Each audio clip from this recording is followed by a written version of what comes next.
மீது அடி வைத்து அழகான நடை வைத்து விளையாட ஓடிவா முருகா,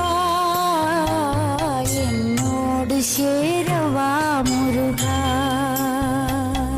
என்னோடு சாய்ந்தாட உடலிங்கு தள்ளாட உயிர் மெல்ல ஏங்குதே குமரா, உன்னை காணும் ஆசைத்தான் குறைவா.